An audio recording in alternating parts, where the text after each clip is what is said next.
সম্মানিত দর্শক এবং শ্রোতাবৃন্দ, আমি ডক্টর আবুল কাশেম মোহাম্মদ মাহবুবুল্লাহ যশোরী বাংলাদেশি সেবা পার্টির পক্ষ থেকে আপনাদের সকলকে জানাই আসসালামু আলাইকুম রহমতুল্লাহ। আল্লাহ তাআলা শান্তির পৃথিবীতে আপনি যেখানেই থাকুন না কেন উপভোগ করুন, কারণ এই পৃথিবীতে আর একবার আসতে হবে না। আমি এখন জঙ্গলের ভিতর দিয়ে একটি রাস্তা রয়েছে, তাই আমি গাড়ি চালিয়ে যাচ্ছি, যদিও একটু পরে মাগরিবের নামাজ পড়ব। আবার দুই পাশে জঙ্গল, খুব বেশি হরিণ রয়েছে দুই পাশেই,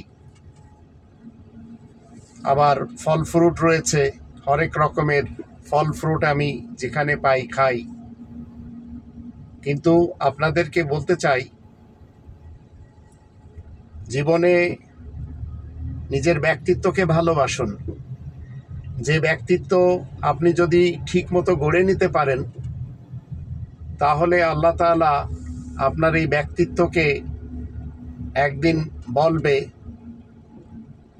ইয়া আইয়াতুহান নাফসুল মুতমাইন্নাহ ইরজিই ইলা রাব্বিকি রাদিয়াতাম মারদিয়া ফাদখুলি ফি ইবাদি ওয়াদখুলি জান্নাতি। তো আমি যদি আল্লাহ তাআলা শান্তির পৃথিবীতে নিজের ব্যক্তিত্বকে জান্নাতের ভিতরে রাখতে চাই, তাহলে নফসে মুতমাইন্না ধারণ করতে হবে। যখন আমি আল্লাহ তাআলা শান্তির পৃথিবীতে আল্লাহ তাআলার বিধান মতে চলাফেরা করে এগিয়ে যেতে পারবো, আর নিজের ব্যক্তিত্বকে নফসে মুতমাইন্নার আওতাধীন করে নিতে পারবো, তখন আল্লাহ তাআলার পক্ষ থেকে সত্যি স্বর্গীয় জীবন এই কালে আমরা পাবো, আর পরকালে চিরস্থায়ী স্বর্গীয় জীবন থাকবে ইনশাআল্লাহ। তাই আসুন আমরা সবাই রব্বানি প্ল্যাটফর্মে এক হই। বাংলাদেশি সেবা পার্টি সেদিকেই ডাকছে। জীবন চলার পথে এমন কাউকে ভালোবাসবেন না যার অন্যদিকে ঠু মারার অভ্যাস রয়েছে, হোক স্বামী কিংবা স্ত্রী। আর যে সমস্ত স্ত্রীরা ফেসবুকের নেশায় রয়েছে, ইউটিউবের নেশায়, টিকটকের নেশায় রয়েছে, মনে রাখবেন আপনার জীবনে ধ্বংস অনিবার্য। আপনার জীবনে কোনোভাবে সুখ এই স্ত্রী থেকে পাবেন না। আর যে ভাই বোনেরা মুরতাদ, যে ভাই বোনেরা আল্লাহ তাআলার বিধানের বিপরীত চলে, যে ভাই বোনেরা লোক দেখানো ধার্মিক সাজে, এইসব ভাই বোন থেকে দূরে থাকুন। আপনি যদি আল্লাহ তাআলার বিধানের আওতাধীন হয়ে জীবন কাটাতে পারেন, আপনি যদি কোরআনের 5টি দাবি মেনে নিজের জীবনকে ফুলফিল করে নিতে পারেন। কোরআনের 1 নম্বর দাবি হলো কোরআনকে শতভাগ বিশ্বাস করতে হবে। 2 নম্বর দাবি হলো কোরআনের ভাষায় কোরআনকে পড়া শিখতে হবে। 3 নম্বর দাবি হলো মাতৃভাষায় কোরআনকে জানতে হবে। 4 নম্বর দাবি হলো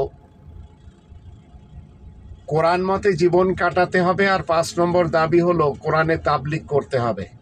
যদি আপনি করতে পারেন, তাহলে অবশ্যই আপনি আপনার জীবনকে সুন্দর এবং মনোরমভাবে গড়ে নিলেন।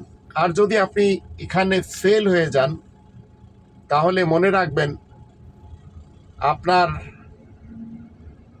এই জীবন কখনো কল্যাণময় হবে না, আর আপনার জীবনে কল্যাণ বয়েও আনবে না। কোরআনের 5টি দাবি যদি আপনি নিজ জীবনে ফুলফিল না করতে পারেন, তাহলে আপনি কোনোভাবেও জান্নাতে থাকতে পারবেন না এবং পরকালে জান্নাতে যেতেও পারবেন না। যদিও আপনি যদি এই 5টি দাবি ফুলফিল করতে যেয়ে 1টি 2টি না করতে পারেন, তাহলে যে ফুলফিল করেছে তার সঙ্গী সাথী হতে হবে। তাই কোরআন আমাদেরকে শিক্ষা দিয়েছে মুহাম্মাদুর রাসূলুল্লাহ ওয়াল্লাযীনা মাআহু আশিদ্দাউ আলাল কুফফারি রুহামাউ বাইনাহুম। আয়াত প্রচারের কারণে প্রশংসিত উপাধিধারক মোহাম্মদ আল্লাহ তাআলার বার্তাবাহক রাসূল, আর যারা তার সঙ্গী সাথী তারা নিজেদের মধ্যে বড়ই রহমদিল এবং আয়াত গোপনকারী যারা তাদের ব্যাপারে খুবই কঠিন এবং কঠোর। তো আসুন আমরা সবাই আয়াত গোপনকারীদের ব্যাপারে কোনোভাবেও যেন আমরা বন্ধুত্বের হাত না বাড়াই, যদিও তারা আমাদের স্ত্রী সন্তান হোক না কেন,